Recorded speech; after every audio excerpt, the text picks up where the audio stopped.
fisaorasian'Andriamanitra amin'izao fotoam-pivavahana iarahantsika manotrina izao a na ho antsika hita toerana na ho anareo tokantrano dia andao hiaraka hitehaka mafy dia mafy an'Andriamanitra isika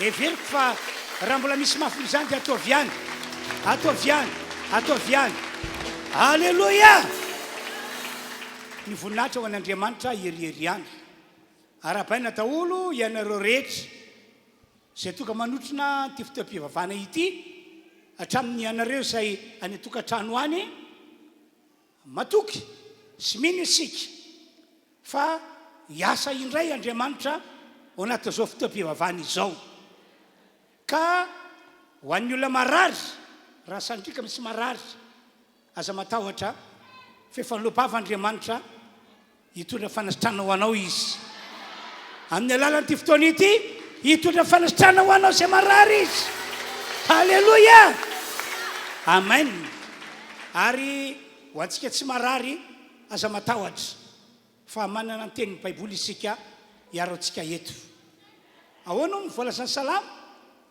tsisy arety mandoza anakaiky ny lainao na dia misy arivo azy lavo eo anilanao raha iala eo kavananao ahoana ny salama tsy hatratranao zany tsy hatratranao zany misy matoka zany voasoratra zany isika ho fisaorasian'Andriamanitra dia mbola hitehaka iantsika rehetra atao mabe mitehaka ao Jesosy Jesosy tianay mombanay mandrakizay sady zany ve alleluia dia andeo hivavaka ametraka ny fotoana rehetra eo an-tanan'Andriamanitra isika akopimy masinao tiako tsika samy hanokatra ny vavantsika ho amin'izany vavaka izany alefa azy Tompoandriamanitra rainay malala rainay tsy to Andriamanitra tompon'izao rehetra izao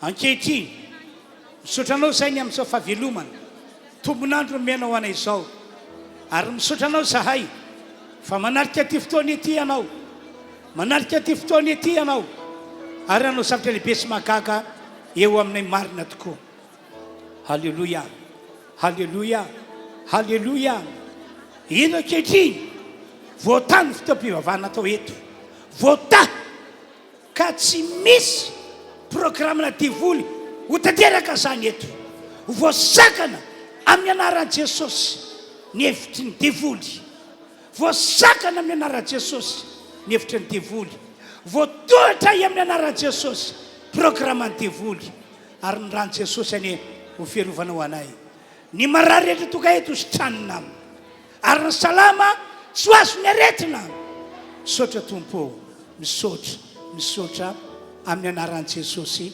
alleluia amen mena tompo ny voninahitra dia raina mandrakizay izy a hira anankitelo no entintsika anoizany zao fiderana zao dia zao ny teniko misy andreto ekipantsika reto tarika antsika ao amin'ny fiderana fanompona an'Andriamanitra anankiray ataontsika izany dia mety iza mihitsy anao hiara entana satria zay ny atodintsika eto manompo ny tompo anompo ny tompo amin'ny fotsika manontolo ka tena ho arak'izany ataonao a hitsangana arytsika raintsika mitarika fiderana hira anankitelo mifanesy no ataontsika tompoko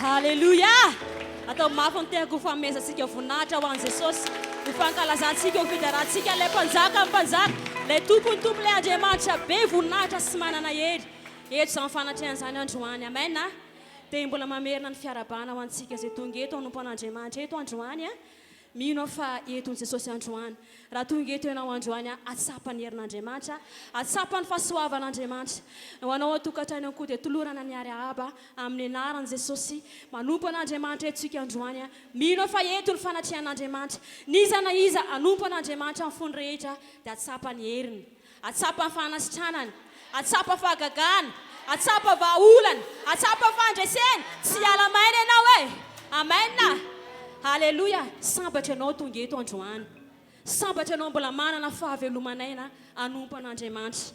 Sambatra anao satria mbola nentin' Jesosy eto hitady anazy. Teneno akaikinao hoe sambatra ihany koa ianao fa olo mino hoe. Sa misy mino eto? Jesosy eto potsika eto ane dia tsy afaka no hita maso hoe hita vatany eto hoe fa amin'ny finoana no anom-potsika azy. Sa tsy zany ve? Dia mila mino ianao fa eto Jesosy androany. Fa raha mino ianao dia seho ny voninahitr'Andriamanitra. Raha mino ianao dia seho ny herin'Andriamanitra. Raha mino ianao dia tsy salasala Andriamanitra androtaka ny fahasoava sy ny fitahiana. Andaontsika ame voninahitra an'Andriamanitra hiderana azy, ankalaza azy avy hatrany tompoko.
fiainanao miala ny entana mavesatra eo amin'ny fiainanao rehetra ny finoana tsy mirarana zava-misy eo amin'ny fiainanao zany tsy mirarana hoe manana olana be ianao tsy mirarana ny finoana hoe misy aretina mafy eo amin'ny fiainanao fa amin'ny fotoana ianao misy finoana mpandresy ianao sitrany ianao tahiny ianao ambininy ianao amena halleloia makatoerantsika tompoko mbola manentina sy mampirisika anareo hatrany an-trany aho a mba tsy atahotra mihitsy isika manoloana ny fisian'ny valanaretina zay mamela n'ity zao tontolo zao ity tsika amin'ny mahakristianantsika amin'ny maha-olon'Andriamanitra antsika dia manana ny tenin'Andriamanitra zay azontsika hatramin'ny farany amen na amen na efa nampanantena amin'ny baiboly fa hiaro antsika izy halleloia halleloia ary raha sanatria ka misy marary efa nampanantena ihany koa ny baiboly fa hosotrany ny marary andro azy zao zay marary toka eto a amin'ny anaran'i Jesosy ho sitrana ianao ary raha misy marary any an-tokantrano any dia ho sitrana ihany koa izy do militeka mafan'Andriamanitra isika Jesosy Jesosy tia anay momba anay mandrakizay sady zany ve halleloia ny voninahitra teo an'Andriamanitra ireriany raha mino anao arak'ilay tononkera teo dia anio voninahiny aminao Andriamanitra joro fa volombelona aminareo ngia tamin'ny sabotsy teo omaly zany dia nisy olona niantso ahy an-telefônina fa marary izy dia no tantarainy tamiko ny fisehoan'ilay aretina fa tsy edekevitra fa covid nazo azy ary efa tena reraka be mihitsy izy dia zao fanapa-kevitra ny raisiny hoe tsy janony eto an-trano itsony aho fa andeha ho any amin'ny hôpitaly so sanatrika manamaninona eo dia zao ny tao an-tsaina melona andianako any a dia hiantso amin'ny pastera aho mba hivavaka ho aho mba ho tahina ny tiako makano amin'ny hôpitaly ary rehefa any amin'ny hôpitaly a dia tsy izay mahazo ny olona any ny mahazo aho hoe maty ny etsy maty ny eroa dia zany koa ny atratra ahy fa mba hovonjen'Andriamanitra aho izy izy dia niantso ahy izy dia nampahery azy aho ary sorako an'Andriamanitra fa ny fampahiresana meko azy nampitombo finoany vita ty vavaka ity dia ho sitrana ianao amen na ozy izy dia nataoko ny vavaka vita ny vavaka tsofoko rano izy tsisy antony tokony hampatahotra anao fa sitrana ianao dia deraina tompo fa taorina ny vavaka dia fa niova ny tenana dia fa nieritreritra izy hoe dia mbola ho any amin'ny hôpitaly ve a dia tsy nandeha izy ny riva ny andro nanao filazana tamiko izy fa sitrana tanteraka pastera sitrana tanteraka ao halleloia amen zany io Andriamanitra vavatsika io zay matoka mampahery hoe marina fa misy ny aretina ny sofintsika dia nandre na ny masitsika mihitsy ary nahita hoe narary ranony lavy ranony fa itsika manana teny Andriamanitra ho fiarovantsika tsy mandainga Andriamanitra tsy mandainga amin'ny baiboly fa tena miaro izy ary raha sanatria hoy aho ka misy marary tsy tokony hatahotra fefa nampanantena amin'ny baiboly fa anatanteraka fanasitranana ho antsika izy ary metraka fiadanana atonantsika izy amen na ny voninahitra teo an'Andriamanitra irery any andoantsika amin'izao fotoana zao a roso amin'ny fitondrana ny fanaty indray manomeza ho an'Andriamanitra ianao ary matoky ny voasoratra ento ny ampahafolo-karena rehetra mba asiana sakafo asiana hanina hoy izy ao amin'ny trano firaketako dia zaho toetra aho fa hosokafoko aminareo varavara lanitra ka mpidinako fitahina manambiampo ho anareo amen na ka dia zao a irososika hitondrina ampahafolo-karena ety anoloana rehefa aveo dia tatazana eny toerana fananitra mazatra ho anatin'izany tsika rehetra dia mbola hitoy hideran'Andriamanitra hatrany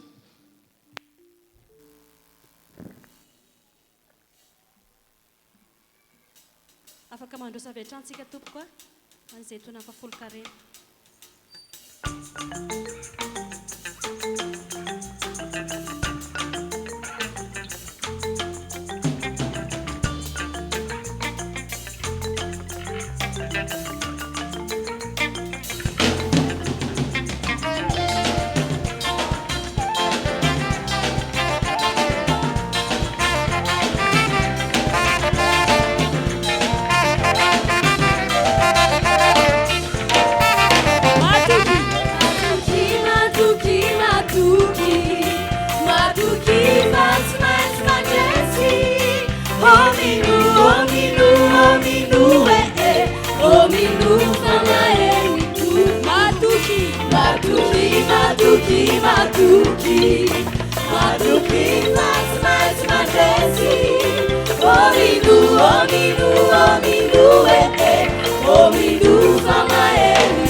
Masotoeranareo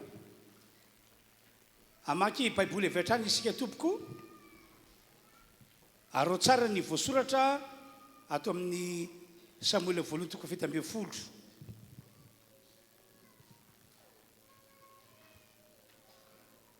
vakina ny voasoratra manomboka amin'ny andininy 2:7 toy zao voasoratra.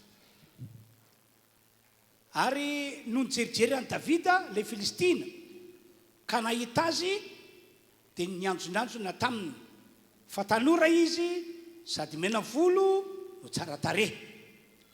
Ary olona Filistina tamin'ny Davida alika angahao no atony alamtehana ary nanozona ny Davida tamin'ireo andriamaniny le Filistina sady nanao tamin'ny Davida hoe avy ety amiko dia omeko ny voromanidina sy ny bibidia nofony alahy. 5:50. Fa ho kosa Davida tamin'ilay Filistina, ianao manatonay amin'ny sabatra sy ny lefina ary lefim-poy, fa zao kosa manatonanao amin'ny anaran'i Jehova tompony maro andriamanitry ny miaramilan'i Israely zay efa nioekenao. Anio no anoloran'i Jehova anao amin'ny tanako ary amelanao aho ka napaka lohanao dia omeko ny voromanidina sy ny bibidia ny faty miaramilan'ny Filistina anio mba ho fatitra ny tany rehetra fa manana andriamanitra tokoa ny Israely.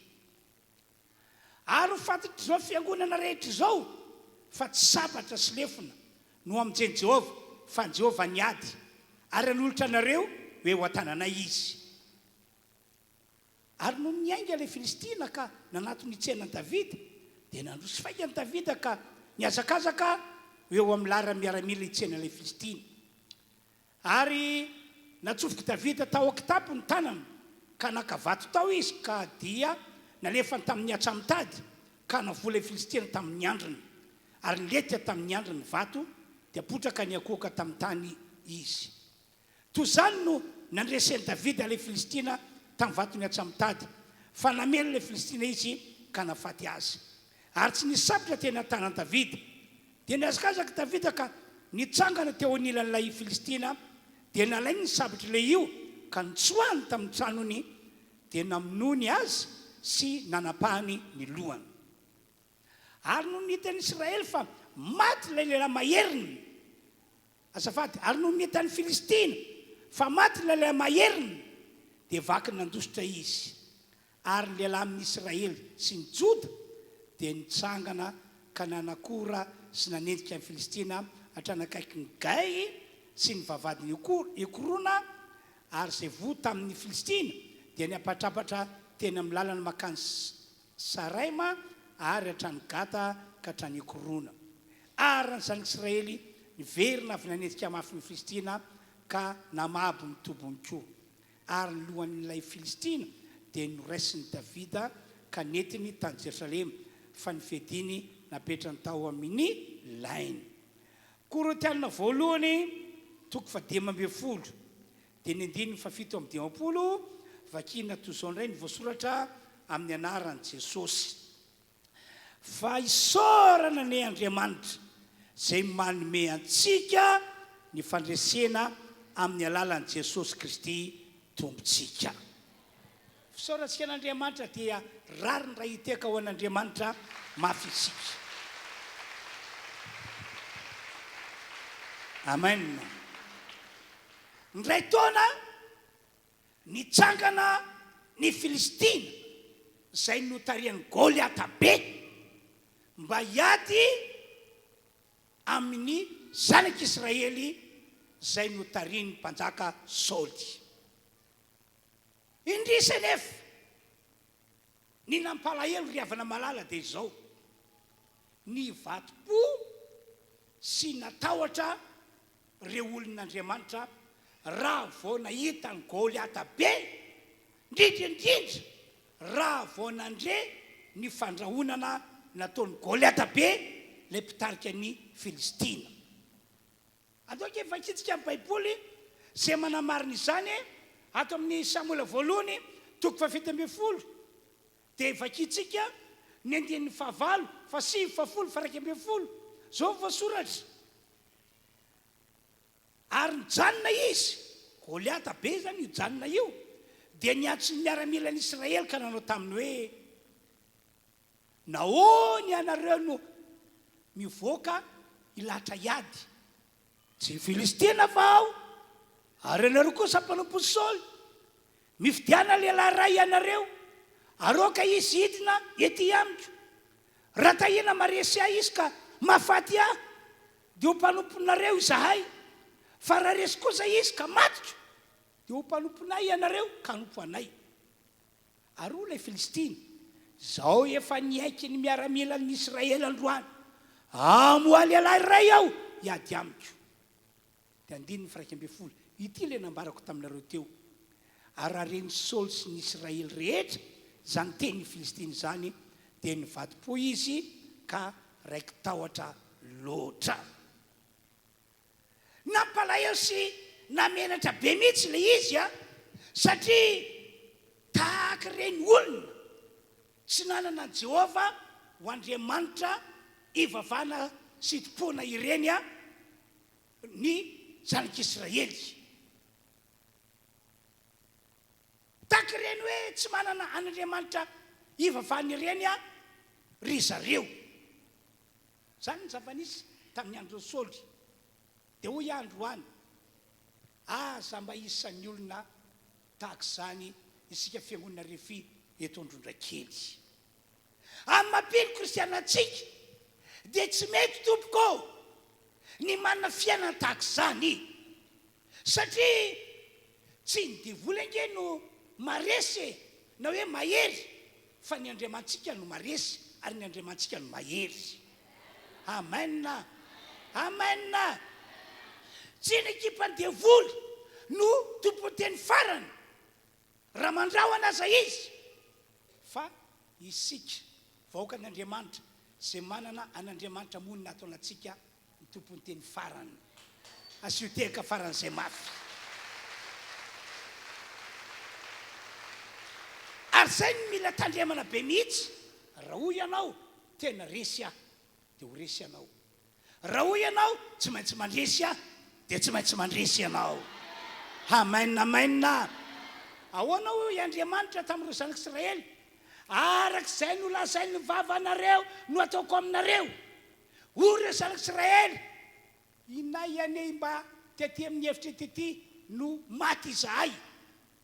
Dia hoe Andriamanitra hoe arak'izay naloka ny vavanareo no tanterako aminareo aty amin'ity hevitra ity no hiavatra para ny fatinareo.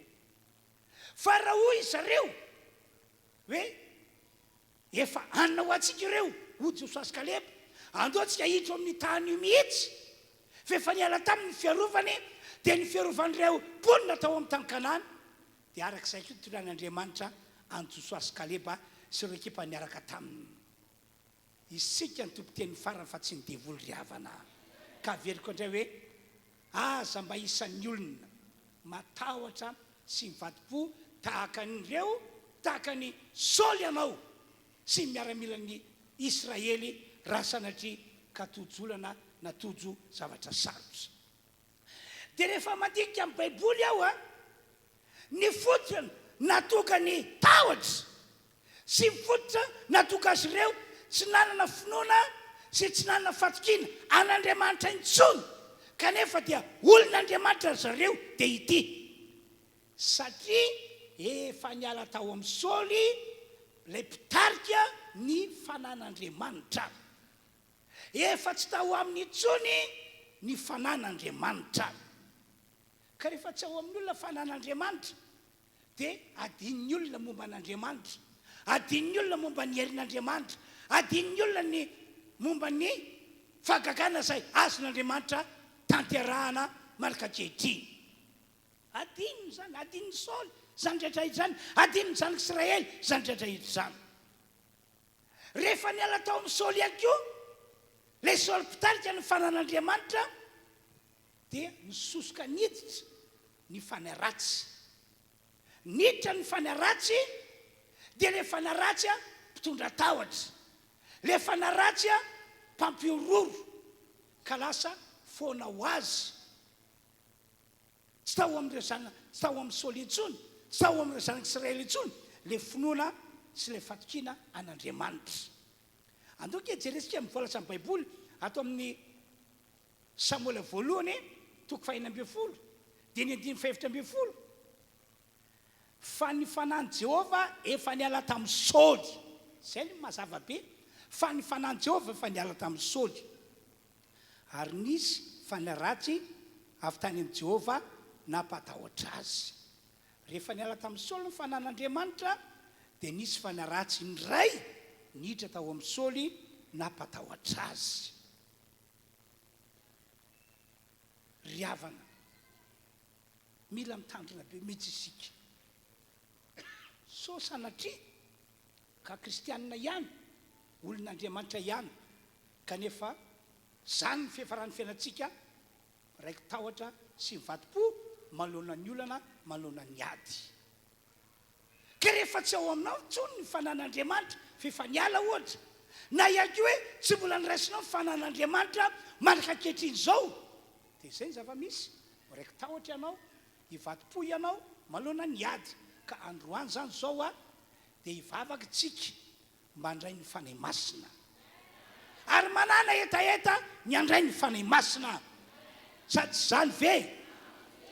Misy tantara mitovitovy amin'izany ihany koa ao anaty ity baiboly ity, dia ny tantaran'ireo mpianatra.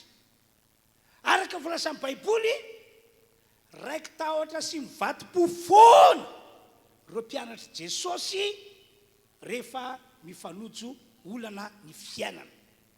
Tsy mety mitoetra ao anatiny mihitsy ny finoana sy ny fatokiana an'Andriamanitra rehefa tojo olana na ady foana izy ireo.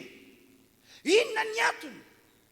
Mpianatra Jesosy izy ireo, apôstôlin Jesosy izy ireo, fa saika tamin'izany fotoana izany tsy mbola nandray ny fanahy masina izy ireo, satria tsy mbola tokany fotoana izay ahafahan'Andriamanitra mampidina fanahy masina tamin'izy ireo.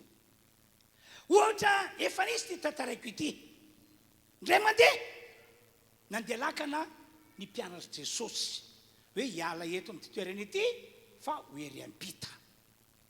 Ary la izy tsy hoe programme zareo mpianatra na hevitra zareo mpianatra fotsiny no andehanana hoe hiala eto isika hoeriam-pita ka lakana no ampiasaintsika amin'izany, fa programme an'Andriamanitra, programme an' Jesosy.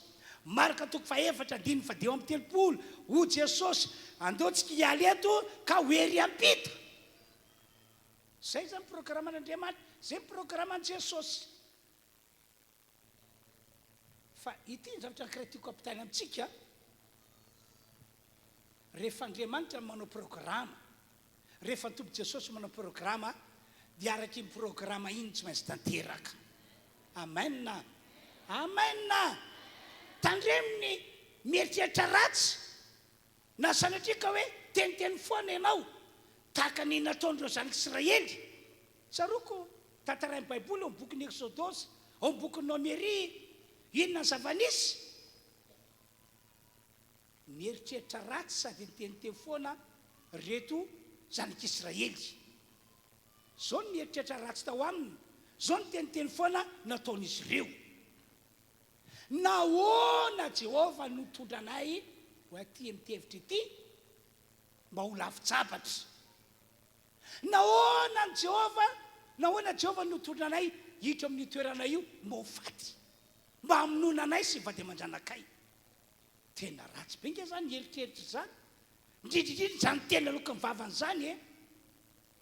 Andriamanitra ry havana tsy mba mitondra ny vahoakany na ny olony ho amin'ny zavatra tahaka izany, hoe niesorona tany Egypta ve zany Israely dia ho vononena tany hevitra, na hoe ho atolotra eo an-tany fahavalo? Tsy mana programme tahaka izany Andriamanitra, tsy mana programme tahaka izany Andriamanitra. Matoa todo zavatra tahaka izany ny olon'Andriamanitra dia noho ny antony manokana.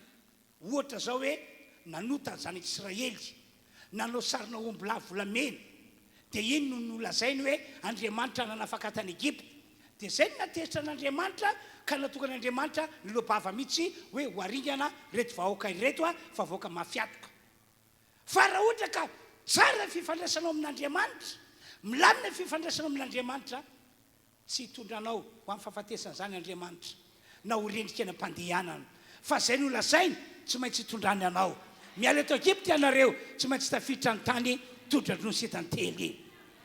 Dia tahaka izany miala eto isika ho Jesosy sanatria ka tokeny ampovoan'ny ranomasina dia ho vonoko eny anareo tsy manao izany Jesosy fa ny azy dia zao mialeto isika tanjona hoeriam-pita amena ka meteza mihitsy tsika ho tsara eritreritra ary metetsika mba hiary tena tsy teniteny foana fa itsika io zao amin'ity taona ity manana programa tsara ho antsika Andriamanitra araka ireny tsodrany natao antsika reny mihitsy no ataon'Andriamanitra tanteraka ry havana amena asio teka farany zay mampipe Alleluia dia rehefa nandeha tena mpandehanana reto mpianatra reto marina aloha fa tsy nandeha rery zareo fa niaraka tamin'i Jesosy mpianatra ao anaty lakana Jesosy ihany keo anaty lakana fanakarepo natory tao anaty kabinina izy kanjo tsy napoziny reto mpianatra fa nifanena tamin'ny tafiotra mahery dia mahery sy nionjany ranomasina mahery vaika zavatra mety mitrango zany raha mbola vela to ambony ty tany ety anao aoko fantatsika tokoa fa efa niteny tahak'izao Jesosy hoy izy ety amin'izao tontolo izao ity no ahitanareo fahoriana vokatry ny olana vokatry ny ady nefa matoky ianareo fa zao zay efa ao anatinareo zay efa monina ao anatinareo efa naresy an'ity zao tontolo zao ty efa naresy an'ireo olana sy ireo ady zay mpitondra fahoriana ao no zany ianareo zay mino ianareo zay manana zao no ambarako aminareo amin'ny fomba ofisialy mandresy tahaka ihany koa ianareo mandresy tahaka ihany koa ianareo amena dia iverentsika ndray tantaran'ireo mpianatra raiky tahotra sy mivadi-po reto mpianatra reto rehefa tojo an'ilay tafiotra mahery sy ilay onjany ranomasina mahery vaika ary tsy nanantena no vela intsony zareo tamin'izany kanefa ke araka ny nambarako taminareo teo Jesosy dia tao anaty lakany niaraka tamin'izy ireo dia ina moa zany tena antony natokany reto mpianatra reto raiky tahotra sy vadi-po ary tsy nanantena no vela intsony raha nahita n'ilay rivotra mahery sy ilay onjany ranomasina nanonja mafy inona ny antony voalohany satria tsy fantatry izy ireo mazava hoe iza marina moa Jesosy Kristy zay tompontsika sy arantsika io matory io iza marina moa io tsy fantany hoe ino lay Mesia ino lay Kristy tsy fantany hoe io no lay nambarany anjely tamin'izany fotoana zany hoe fampamonjy no teraka ho anareo anio ao an-tanànan Davida dia Kristy tompo ka rehefa tsy fantany zany dia normal be tonga ny tahotra tonga ny tebiteby tonga ny ororo rehefa misy fisy onjavitra tapoka tsy ampozina miseho eo amin'ny fiainan'izy ireo normal be ary anapirofoko fa tsy fantatry izy ireo marina ho iza moa Jesosy lay teny nataony rehefa nitsangany Jesosy nampitsatra ny tafiotra nampitsatra ny onjany ranomasina dia gaga zareo hoay fa iza moa ity fa ny rivotra sy ny ranomasina aza manaiky azy ny zava-boarin'Andriamanitra manaiky azy fa iza moa ity zany ny profo fa tena tsy fantamarina io Jesosy zay tompony sy arahany io ary nisy tena antony lehibe natoka le tahotra sy lay ororo rehefa tojolana zareo dia izao satria tsy mbola nandray ny fanahy masina reto mpianatra reto tsy mbola nilatsaka teo aminy ny fanahy masina satria tsy mbola tonga ny fotoana anihon'Andriamanitra an'izany teo amin'ny zareo zany ny zava-nisy ka raha fitinina zany tantara zany revana dia zao raiky tahotra sy ny vadi-po Saoly sy miaramila ny Israely rehetra satria efa niala tao aminy ny fanahy masina. Raiky tahotra sy mivati-po ihany koa reto apôstôly ary tsy nanantena ny ovelona intsony nanoloana an'ilay olana satria tsy mbola nirotsaka taminy na ihany koa hoe tsy mbola tonga teo aminy ny fanahy masina. Tsy hafa fa tahaka izany ihany koa isika fiangonana kristianina taranaka ankehitriny. Raha mijanona fotsiny ianao hoe efa mpino kristianina ao, efa nandray an' Jesosy aho, kanefa tsy mbola nilatsaka taminao ny fanahy masina, na sanatria efa niala taminao ny fanahy masina, dia izay nahazo an'i Saoly sy miaramila ny Israely rehetra, izay nahazo andreo teo apôstôly no lasa mahazo anao ihany koa. Marina izany zavatra ambarako izany ry havana. Ka tiako anentana antsika izany dia izao, amin'ny maha-olon'Andriamanitra antsika, amin'ny maha-kristiana antsika, indrindrindrindra amin'izao vaninandro faran'izao, aoko zava-dehibe aminao ny mandray ny fanahy masina. Aoka tena hoetaeta mirehitra ao anatinao ny andray ny fanahy masina. Amen. Amen. Raisy hoanatra lehibe ho antsika ny nanjoan'ny Saoly. Raisy hianatra lehibe ho antsika ihany koa ny zavatra nitranga tamin'ireo apôstôly. Ary ny tena olana azy dia ity: tsy faingana ny fahatanteran'ny tsodrano izay natao anareo voaingana teo. Tsy aingana ny fahatanteran'ny tsodrano ia izay nomena anareo raha ohatra ka tsy mbola nandray ny fanahy masina ianareo. Tsy mbola nandray ny fanahy masina tsika. Ny fanahy masina mantsy manana andraikitra spesialy, anisany izy mpanantanteraka. Nanapa-kevitra Andriamanitra fa hitondra fanavozana an'izao rehetra izao. Satria tany am-boalohany, araka voalaza boky Genesisy, tsy nisy endrika sady foana aizina momba an'ity zao tontolo zao ity. Tian'Andriamanitra ho avozana izany, tian'Andriamanitra ho hatsaraina izany. Dia ina nataon'Andriamanitra ny ampiasa teny izy, kanefa tsy niasa irery Andriamanitra tamin'izany fa teo ny fanahy masina. Dia hoy izy misy mazava niaraka tamin'izay nitropoka ny fanahy masina, dia lasa nisy tokoa ny mazava. Amen.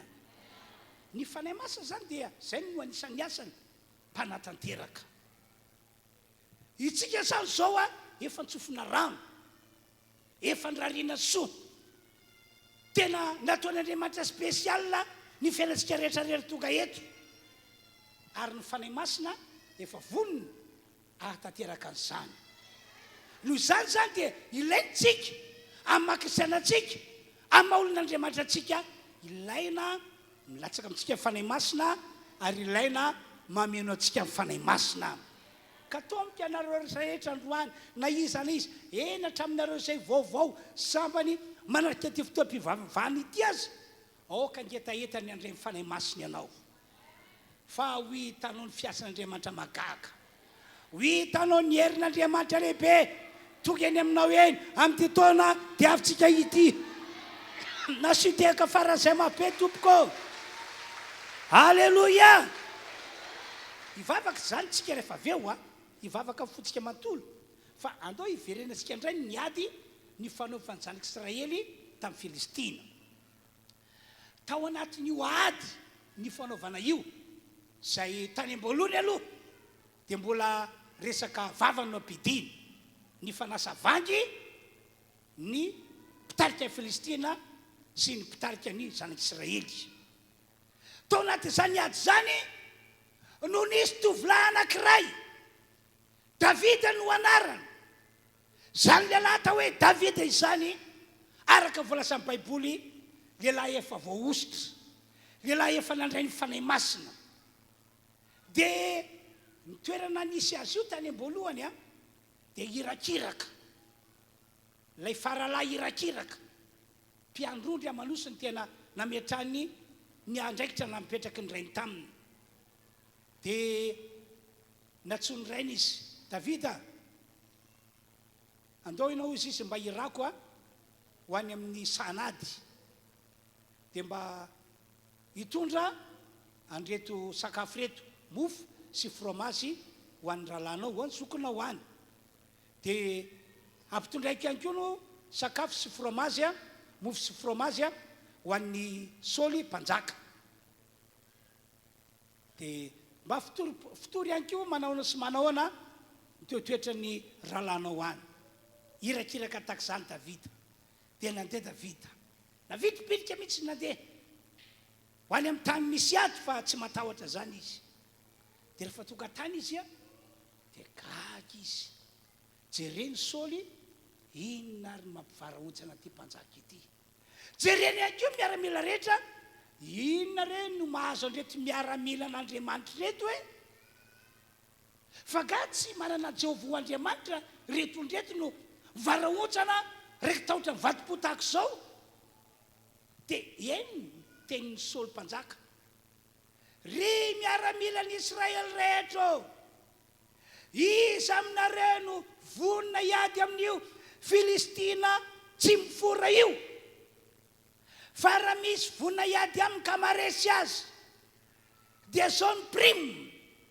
vasolehibe omena azy atao manan-karebe vava izy sy ny taranany ary omeko azy ny zanako vavy ho vadiny tsy ampandoavy ketry eto amin'ny tany sy fanjakana ny taranadray amena hoy ny olona fa saingy zao tena sarotra ary namana ny rosy iady amin'ny Goliata be io tena sarotra tena sarotra tena sarotra dia eny Davida zany zavatra any dia ho Davida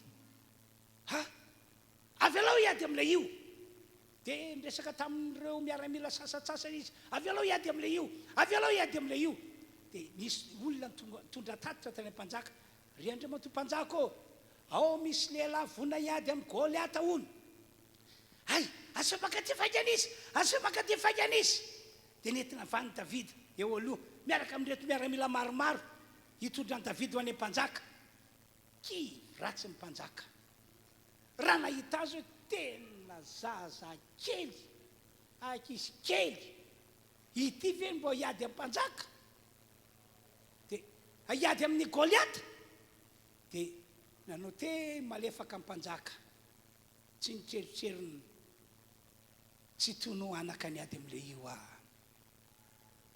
izy efa zatra miady ianao mbola kely tsy mety mbola kely loatra ianao misaotra anao anaka misaotra anao zany kely ny amin'izao hafanamponao zao hiaro ny voninahitr'Andriamanitra fa tsy tonao dia nijoro vavolombelona Davida Andriamanitra mpanjaka sady mbola kely izy miandrandry Andriamanitra mpanjaka ny andraikitro mpiandrondry amanosy ary avy any amin'ny toerana fiandrasan'ondry amanosy aho tonga io Andriamanitra mpanjaka tantarako aminao fa teny ampiandrasana ondry amanosy ao nisy tamin'ireny liony reny nahazo tamin'ireo zanak'ondry netiny nandositra ny zanak'ondry menjeko izy izy ary nesoko teo ambavany zanak'ondry ary le liony izy andeha andramatra iny tonga dia nisamboriko ary matiko dia Andriamanitra ihany koa Andriamanitra mpanjaka nisy tamin'ireny bera ireny orsa be reny nahazo tamin'ireo zanak'ondry dia netiny nandositra menjeko zany bera zany orsa be zany nesoko teo ambavany zanak'ondry ary raha vao andeha andramatra ilay orsa tonga dia nitolomiko dia nivonoko matiko Andriamanitra mpanjaka nomba Andriamanitra dia tahaka izany ihany koa no anjo any Goliata be Filistina tsy mifora io avy alao hiady aminy tonga dia nondrika mpanjaka ny témoignage matsy tena mamelona fanantenana be mihitsy ary marina be dia nondrika mpanjaka any sisa nataon'ny mpanjaka ny nametraka tsodrano tamin'ny Davida hoe eny arianaka maleova malasana ombanao any Jehovah mandeha anazy dia dinganiko ny tantara dia nandroso Davida vonimponina be mihitsy Davida hiady amin'ny Goliata dia rehefa tonga teny dia tazany reto olona be deabe hoe ino ny vonina iady amin'ny Goliata. Zalahy, inona ataon'le boakely iny? Inona ny ataon'le boakely iny? Dia hoy ry miaramila sasany, tsy zandry ny laisa ve iny? Tsy rahalahy laisa very iny? Dia hoy reo zokony, zandrinay iny, faralahy aminay iny, fa iny ake olona poerapoera midetadetaka be iny e. Fomba niny, fomba niny, fomba niny. Hay ve? Dia Goliata kosa dia tsy antaniny. Raha nahita ny Davida dia tena teza, sotra, tena sotra satria fanaovana tsinitsinina azy. Goliata zany mba nieritreritra hoe olona mitovitovy gabare aminy no atolotra hiady aminy.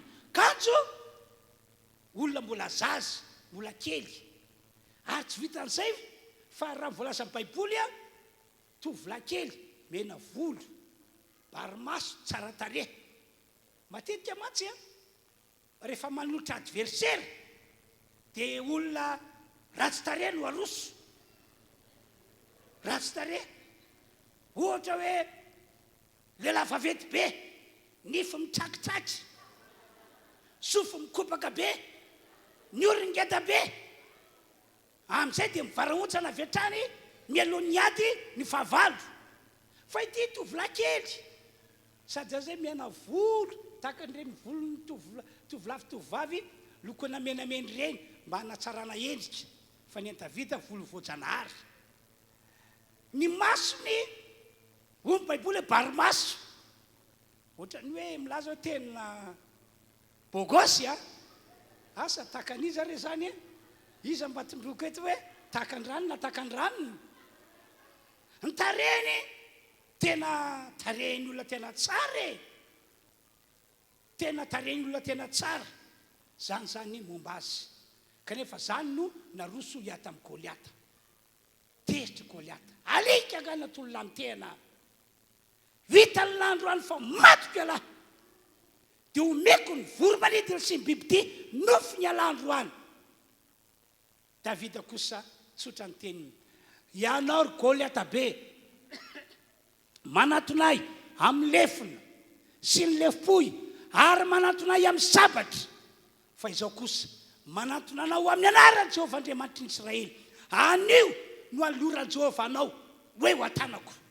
Ary voatoko ianao androany. Dia nandroso fangan'i Goliata. Dia nandrosoko Davida. Tsisy memitra eo e. Dia natsofoko Davida atao anaty kitapony tanana. Nakavaty dia napetraka tamin'ilay atsamotady iny. Dia nalefana. Amin'ny anaran'i Jehovah Andriamanitry ny Israely. Avy hatrany le vaty tefa teo amin'ny andro Goliata, potrako Goliata, maty Goliata, dia nitapahany Davida lohan'ny Goliata. Do hiteka mafy dia mafy an'Andriamanitra izy. Amen.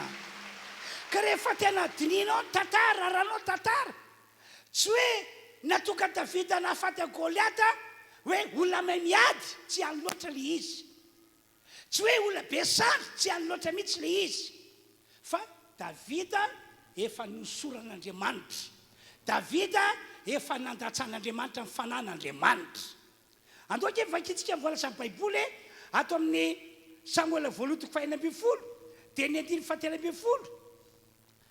Ary Samuel nandray nitandroka feny diloilo ka nanositra azy teo amin'ny ralahany. Nanositra ny Davida teo amin'ny ralahany. Ary ny fanan'i Jehovah dia nilatsaka tamin'i Davida hatramin'iny andro iny. Nosora Samuel zany Davida. Avy eo tamin'iny andro iny ihany dia ny fanan'i Jehovah nilatsaka teo amin'ny Davida. Dia izay fanan'Andriamanitra nilatsaka teo amin'izay no tena fototra natonga Davida navoaka ny Andriamanitra ho mpandresy nanoloana ny olana, nanoloana ny ady, indrindrindrindra nanoloana le Goliata be, nandrahoana ny vahoaka an'Andriamanitra. Halleluia. Halleluia. Ry havano, mila mandray mifanahy masina ihany koa zany ianao. Mila fiainona mifanahy masina ianao. Fa ho hitanao ny fiasan'Andriamanitra lehibe sady magaga eo amin'ny fiainanao amin'ny taona 2024 ity. Amin'ny anaran'i Jesosy, ianao hoentin'Andriamanitra mpandresy. Amen. amena. Eto zao dia matsiaro ny tantaran'ilay tovolahy lay lehilahy anankiray atao hoe tsy tovolahy moa zany fa efa nanambady nanatokantrano tamin'izany. Jakoba no anarany. Io Jakoba io fony izy mbola mpitovo dia nahazo ny tsodrano ny rainy izy. Ary tamin'ny Jakoba tena fandresena lehibe ho azy zany hoe nahazo ny tsodrano ny rainy. Ka natonga azy navita ny teny nanohatra n'ilay tsodrano hoe tena avo dia avo mihoatra noho ny avoana. Zay nandraisan'ny Jakoba azy. Dia niorenany izay tsodrano ny rainy izay. Tena niorenany. Ary tsy nisy navelany nanozokozina ny finoany mihitsy na dia kely azy. Dia tena tsy efa taona teny dia tena tsapany Jakoba hoe tena lehilahy efa nahatsodrano aho. Satria hitany hoe netiny nataony, nambinany ny alehany, lavorary ny diany. Zany fiainan'i Jakoba. Nisy ny mpisopatra indraindray tena mpivoany teny fa dia nasehony resy lahatra mihitsy izy hoe navoaka ny Andriamanitra ho mpandresy mandrakariva. Enga ane ka ho tsapantsika ihany koa ny fiaina tahaka izany amin'ny tontolo ity. Ho tanteraka amin'izay manao amainina mafy be. Dia tena tsy efa taona teny ihany koa anefa dia nisy ny olana, nisy ny ady, nisy ny zavatra sarotra. Indraindray amin'ny manofonofo dia ohatra misy tahotra kely miserana, tebotebo mandalo ihany, ohatra zao. Nazo teny avy amin'Andriamanitra Jakoba fa tsy maintsy mody any amin'ny tany ny avian'ny ray aman-dreniny. Kanefa raha mandeha mody izy, efa miandry azy ao, Esau ralany, efa nanao voady, fa mono afaty azy. Fa tany amboalohany aloha, hoy izy hoe efa nahatsodrano aho. Efa nahatsodrano aho, ka dia fantatra izay zavatra ataon'Andriamanitra ho aho.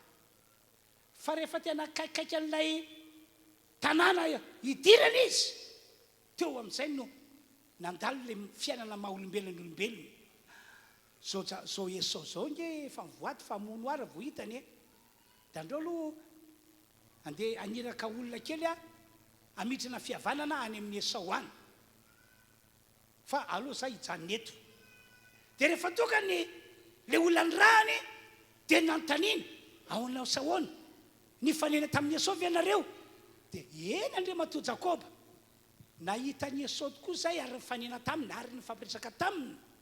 Fa zao ny teniny taminay, efa nanomana efa-jato laona izy hitsenanao.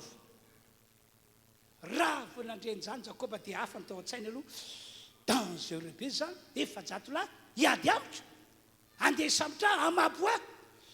Tena nitebiteby kely izy, natahotra kely izy. Kanefa na dia zany azy, zao no nataony, andao hivavaka e. Andao hivavaka androany alina. Hivavaka satria olona efa nahatsodrano iaho e. Efa tsofina rano iaho e. Efa azoko tsodrano raiky hoe. Andeha hivavaka, andeha hivavaka. Dia tao anatin'ny vavaka nataony iny no nahazo toky izy. Fa tsy isy tokony atahorana, fa mila mandroso izy. Mila mandroso izy, fa Andriamanitra omba azy, Andriamanitra hiaraka aminy. Alleluia.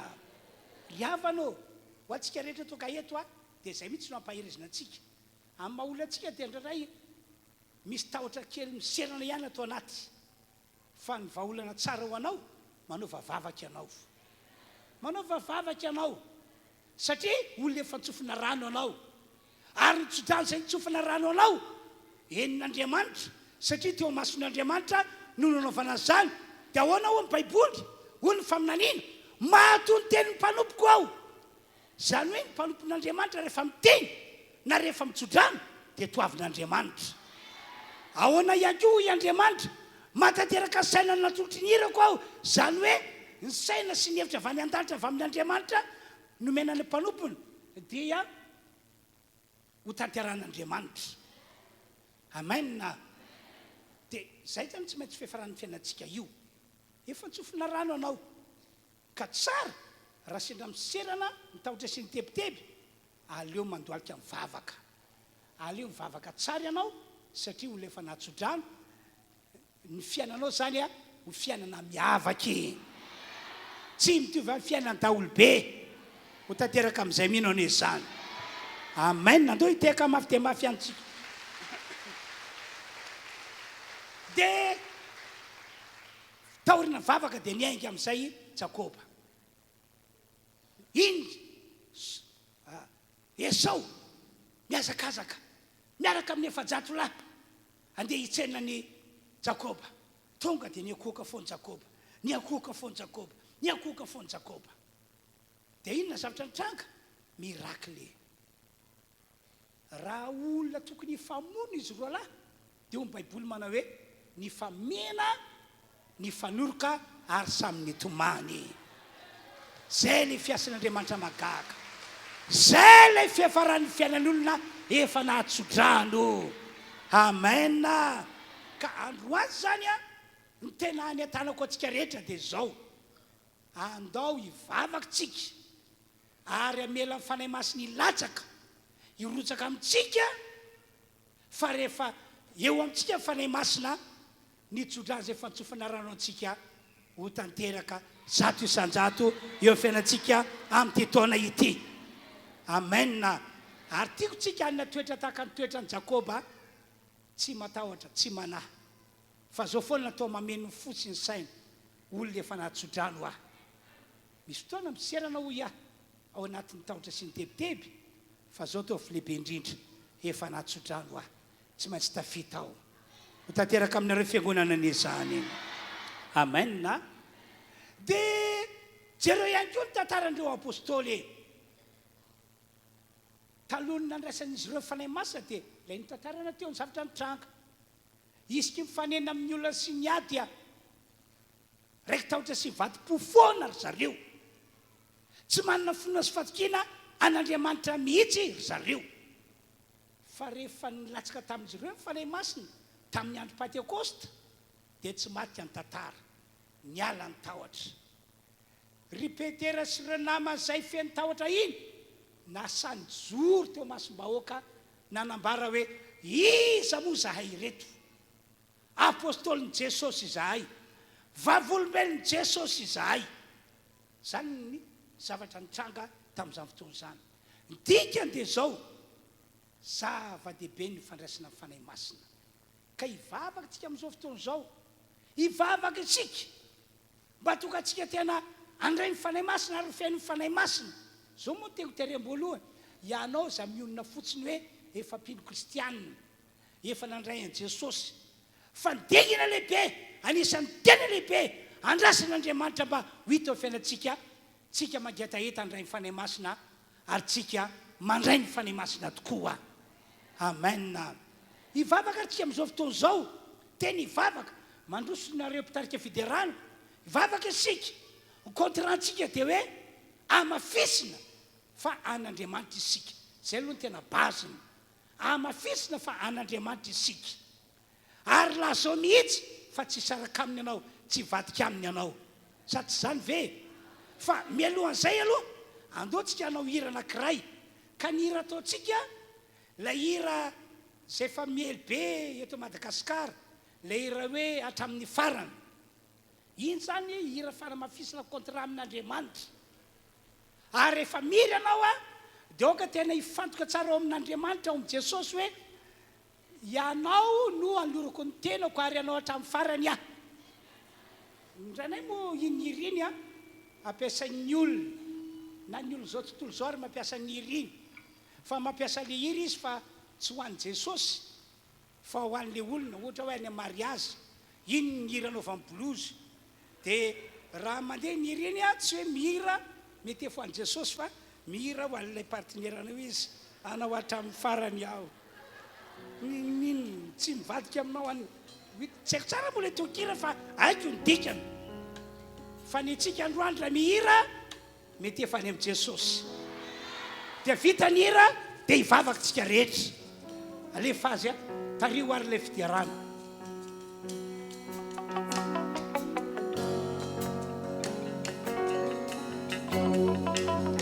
Atsakany ny tananao azy.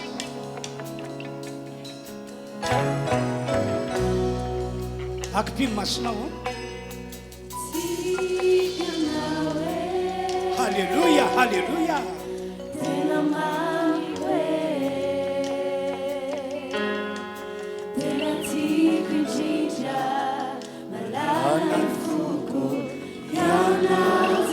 Halleluja, halleluja. Misaotra Andriamanitra, misaotra Tompo, misaotra Tompo. Akipimy masonao, atsakany tanantsika rehetra. Fanoratena lehibe no ataontsika androany. Izay maminy fokwety eo mepana Tawai azy zao tontolo izao Sao tsy ala aminao Misaotra Tompo, tsy ala aminao zay. Nafaly ao nalahelo ao tofonenao Narary ao nani ao tsy laozanao Misaotra, misaotra, misaotra. Halleluja, hanao hatramin'ny farany izay.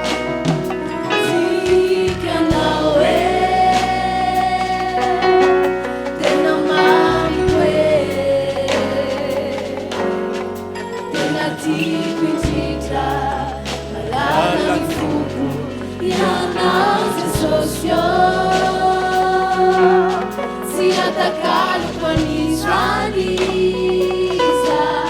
si usuluki uniluni, facciami farami, yazikashana, facciami farami.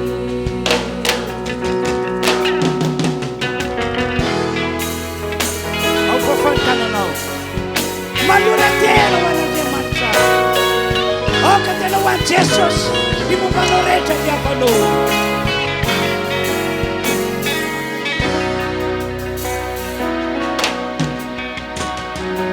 Izay maminy fokwety eo mepana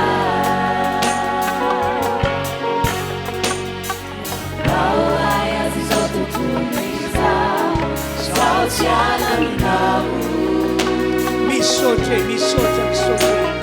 Nafaly-ao nalahelo ao tofonenao Narary ao nani ao tsy laozanao Mity ao mivoary fanao Nanao hatramin'ny farany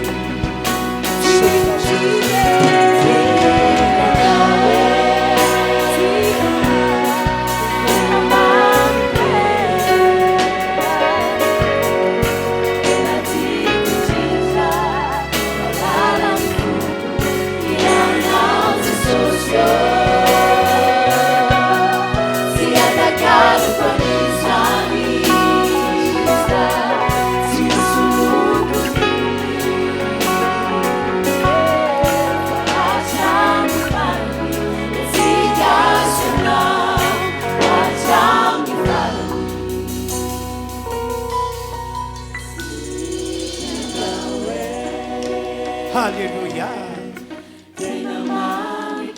Sambatra anao fa tonga teto androany. Nanao zanira izany. Falorantsika tena ho an'Andriamanitra. Sambatra anao. Halleluja, halleluja.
Vavakatsika rehetra azy do hivavaka anamafy ny contrantsika amin'i Jesosy.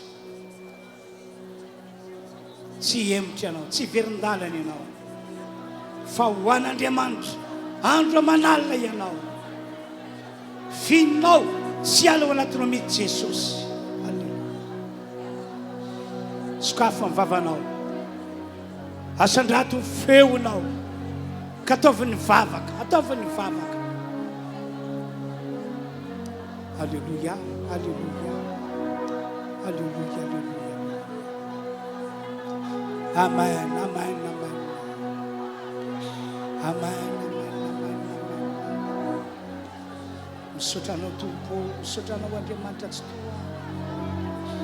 Makasitraka sy mamivonahitra anao anao ty fiangonana ity, anao hatramin'ny farany satria anao no malala ny fona. Halleluja, amen, amen, amen, amen, amen, halleluja. Ataoviany ny vavaka, ataoviany ny vavaka.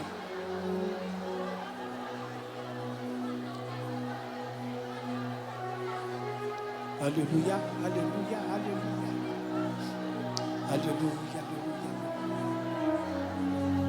Misotranao Andriamanitra, misotranao Tompo, misotra, misotra, misotra. Alléluia, alléluia,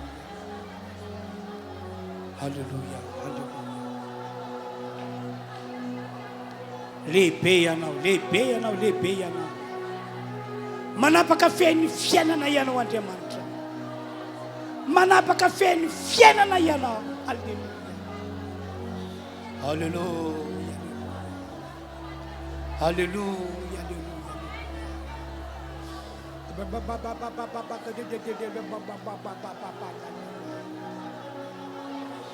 Anao hatramin'ny farany izay, anao hatramin'ny farany izay. Ranay eo vita somatsara ny fotoam-pivavahana androany ka dia misotranao zahay. Ankehitriny dia mitsodrano anreto fiangonana reto aho. Ny tanàna mahery no hitantana azy ireo any amin'ny toerana izay alehany ihany, ary any izy dia hita fandresena mezinezina, any izy ho tahiny, any izy ho ambininy, ary fanambinana mihoapapana be mihitsy no ataonao eo aminy. Makasitraka sy mame voninahitra anao aho ny amin'ireo karazana fahasoavana sy zava-tsoa milanitra marobe izay fataonao amin'ity fiangonana ity. Misaotra Tompo mena voninahitra ianao anio ampitso ary mandrakizay. Amen. Azafady kely ny filazana zany dia tahaka izao androany amin'ny 12 mbola fotoan-dehibe ka izy io zany dia anaovantsika vavaka fandrafana sakana taorina tsodrano izay tsofinarano antsika. Manatanjona mantsy aho hoe tafita daholo tsika rehetra amin'ny totoana ity. Amin'ny roa indray fisaorana mitafitafy no ataontsika ho an'Andriamanitra no le tsodrano ny tsofina rano antsika tamin'ny herinandro ambony iny, satria nitandrika ihany koa sitrak'Andriamanitra ny fisaorana mba hitahin'Andriamanitra antsika. Ka dia tomintsika ho amin'izany ny andavanandro amboarina programme Talata sy Alakamisy tonga eto anao amin'ny 20 ny fidirana fa alohan'izay dia misy ny fiaram-bavaka fifadianana tena tonga avabe mihitsy anao. Amen na zay no filazana mba tiako amafisantsika rehetra dia mipargroupe moa rehefa aveo dia mbola mivory tsara daholo ihany ianareo. Zay zany tompoka dia miravo zantsika.